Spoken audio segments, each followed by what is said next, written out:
Total War 3 Kingdoms is a game about China. As a respecter of Chinese culture, I have reverted all of my in-game voice lines to be voice acted entirely in Chinese.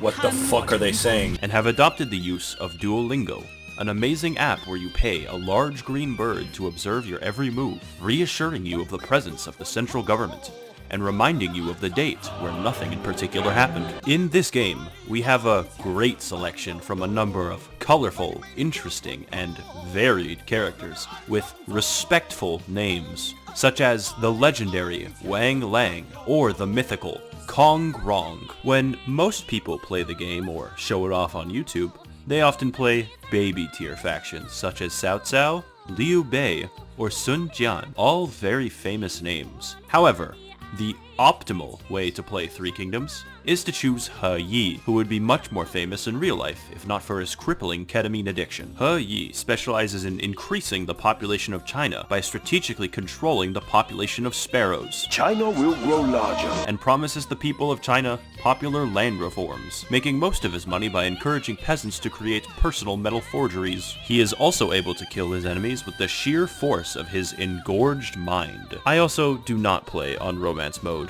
as in romance mode, your generals turn from mere mortal warlords into kung fu wielding demigods, who will personally murder thousands of undeserving Mongolian orphans in the name of cultural revolution. The advantage of playing He Yi is that you are completely surrounded by enemies at all times, and thus you have more Mongolian orphanages to burn. You are also given a god-tier general, He-Man, the most powerful. Skeletor, in this case, is represented by the fictional island of Taiwan. The developers of the game attempted to balance out this starting situation by the fact that He Yi is given a godly replenishment rate for his armies. Through mastery of the heavenly arts and the words of Confucius, we are able to employ armies entirely consisting of brain-dead peasants who run at the speed of Usain fucking Bolt, allowing us to react quickly and decisively to sudden threats, of which there are 15 at all times. Oddly enough, when rebellions break out, they are led by Yellow Turban rebels, which you will note is our faction. It's kind of like a dress code thing. Thus, He Yi resolves to continually exterminate and cleanse his own faction. Now, am I saying that He Yi's character is slightly overpowered?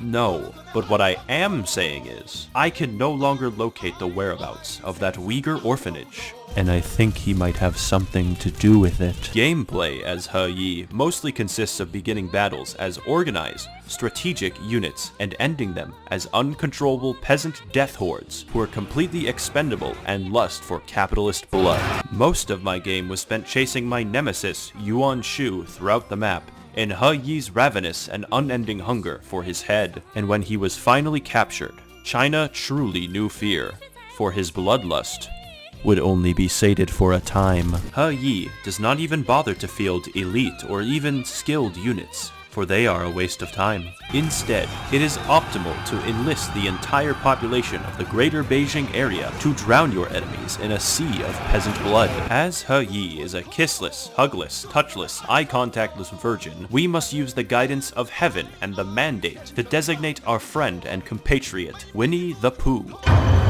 as our deserving and benevolent successor. Eventually, He Yi had murdered so many people that he ran out of factions that he was at war with. This must change. Fortunately, the demons in his head told him to capture and then murder the legendary character Sun Jian during an ambush, thereby completely annihilating the entire history of the Wu dynasty. His son does not look extremely pleased by this turn of events and has sworn a blood oath of revenge, especially considering I actually took his dad's horse. Immediately following this, I took the capital of Yuan Xiao and stole his wife's wooden fish, and also killed her.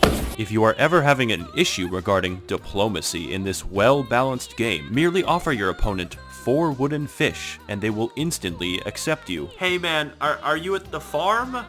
Yeah. It is quite important to note that in all Total War games, the AI blatantly and constantly cheats in order to make you feel bad. For instance, this minor faction, which owned 1 farm, was able to field an entire maximum-sized army. Such is the power of Chinese rice. Later on in your epic campaign of conquest, you are able to unlock balanced technologies, which will allow you to get 10% more replenishment rate, which is double your current bonus, in addition to other bonuses and character skills, meaning your armies are effectively replaced by a plague of Yangtze locusts. Eventually, after hours of meditation and Confucian enlightenment, several other warlords will declare themselves emperor. This does not faze He Yi, who continues to profiteer off of the arms trade to Saudi Arabia. In the chaos of He Yi's ravenous fury, we manage to corner and then execute the legendary character Liu Bei, ending the entire history of the dynasty of Shu Han. He Yi strives to kill as many famous people as humanly possible as revenge for making fun of his amazing Sonic OC. This was immediately followed by He Yi